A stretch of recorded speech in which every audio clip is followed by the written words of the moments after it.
I mean, let's just get our heads around that seriously. To shoot civilians for entertainment. Rich foreigners paid money to travel into a war zone and shoot at civilians for entertainment. It has an article looking at an investigation into alleged sniper tourism during the Bosnian War. Listen up, before we get to grips with this video, then I'd like you to do me a massive favour. If you haven't hit that subscribe button, it's imperative that you do so. We need to build our numbers, we need to build our audience. It just means we can do more for you. Right, I'm getting on with it now. You hear the words human safari and think of a sick joke. But this is no joke. It's an actual criminal investigation during the Bosnian War. Sarajevo was under siege for almost 4 years. Over 11,000 civilians were killed by shelling and sniper fire. And now, investigators say some of those shots may have come from paying tourists, wealthy foreigners who travelled to Bosnia to experience what they called a sniper safari. Let's take a look at what's been said in the news, shall we?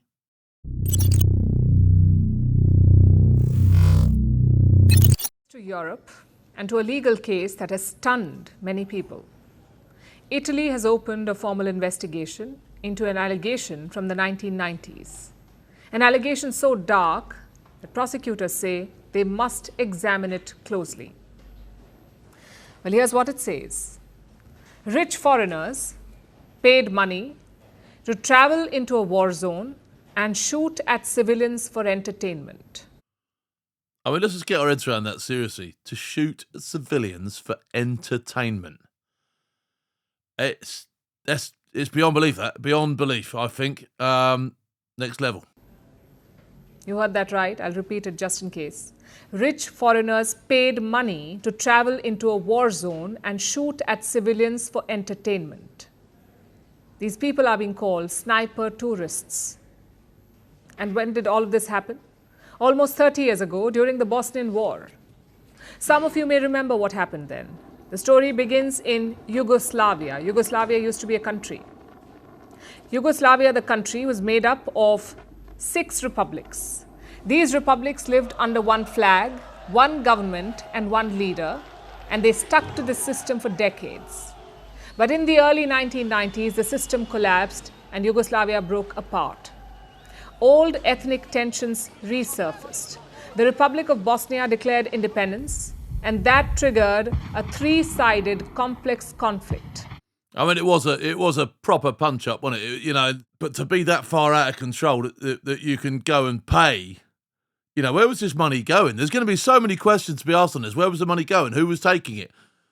Who was organising it? Do you know, it's absolute beggar's belief. There's got to be some serious questions asked. And there needs to be some good answers as well. Which were the 3 sides? Bosnian Serbs, Bosnian Croats, and Bosnian Muslims. They were at war. And it became one of Europe's bloodiest wars. One of the worst tragedies unfolded in Sarajevo. Sarajevo is Bosnia's capital. The city sits in a valley surrounded by hills. In 1992, Bosnian Serb forces captured those hilltops and they turned them into sniper positions. And from these hilltops, they could see every street, every bridge, every person who stepped outside their home. I mean, yeah, you might have won the high ground, you might have dominated the area, blah, blah, blah, but that doesn't give you the excuse to just lace into civvies and to then advertise somewhere and encourage people to come in to pay for their place to shoot those civvies. That's just outrageous, isn't it? This siege lasted nearly 4 years, from 1992 to 1996.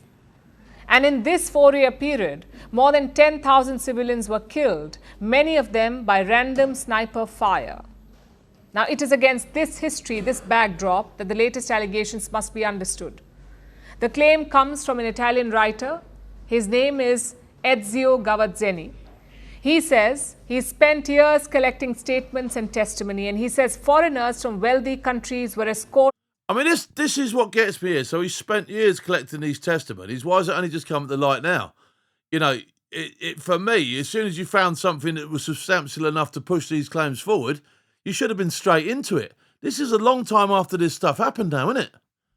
to those sniper positions. They were shown how to handle weapons, and some were reportedly allowed to fire at civilians below.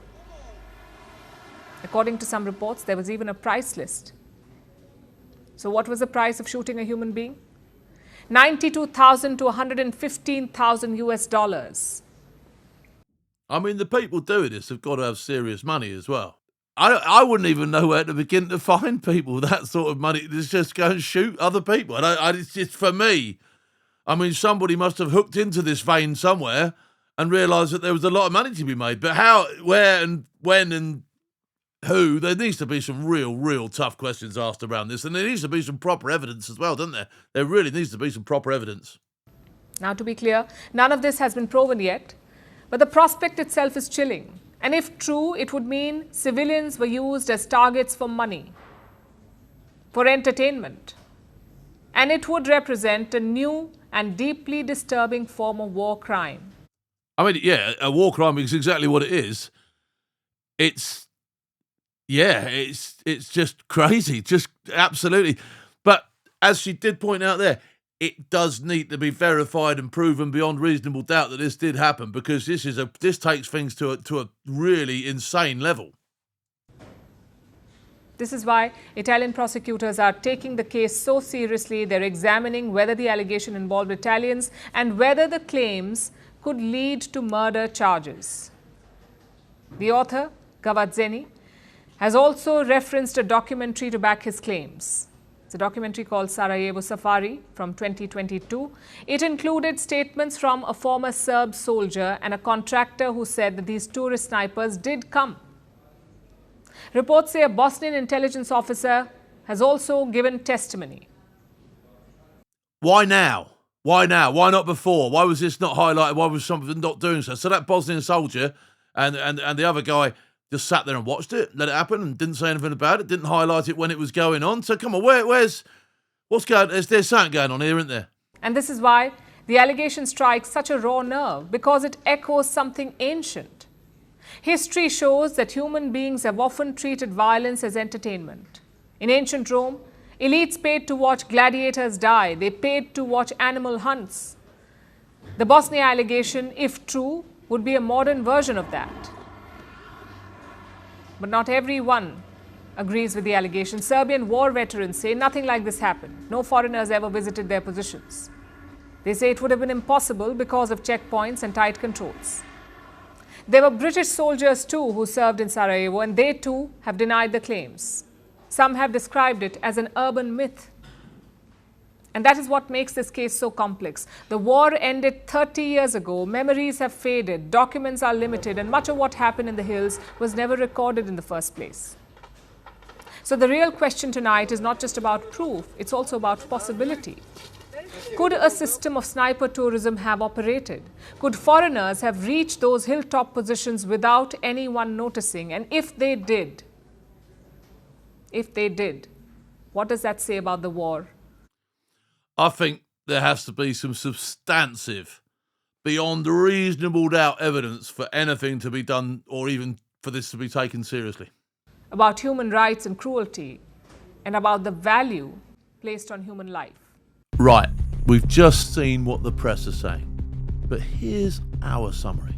This story hits like a punch to the gut. New reports from The Guardian, Reuters and Al Jazeera all reference the same chilling claim, that foreign nationals, possibly from Italy and other parts of Europe, paid up to 80 grand to be escorted to sniper positions during the siege of Sarajevo so they could shoot civilians for fun. You heard that right, yes, for fun. The investigation kicked off in Milan this month after witnesses, including a former intelligence officer, claimed that these so-called hunters were given rifles and targets, even with higher prices for hitting children. Let that sink in. This isn't war, it's slaughter, with a booking fee. The documentary, Sarajevo Safari, released in 2022, first blew the lid on this. At the time, people thought it was too grotesque to be real.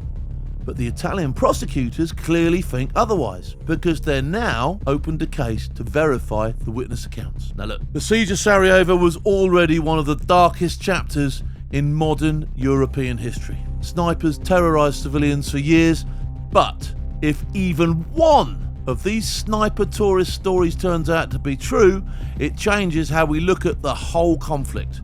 It means someone somewhere treated killing as a day trip. And here's the thing, this isn't just about the past, it's about how far human beings, that's right, human beings, will go when war strips away consequences, when morality becomes optional and murder becomes a sport. We've seen private military contractors, foreign volunteers, even influencers on front lines in Ukraine. But this is a line no one can ever cross. You can't call yourself civilized if you commercialize killing. And for the survivors still living in Sarajevo, this isn't an old story, it's their childhoods, their nightmares. They still walk the streets known as Sniper Alley, where every open stretch once meant life or death. So yeah, the investigation's only just begun, and it's still based on witness accounts, but the fact it's being taken seriously now, 30 years later, says a lot about justice catching up, doesn't it? However, let's hope it brings answers, accountability, and maybe finally a bit of peace to those who've been waiting since the 90s. And if you want to get the live updates here and the conversations we can't discuss openly, join our membership for just 16 pence a day on Force TV Plus.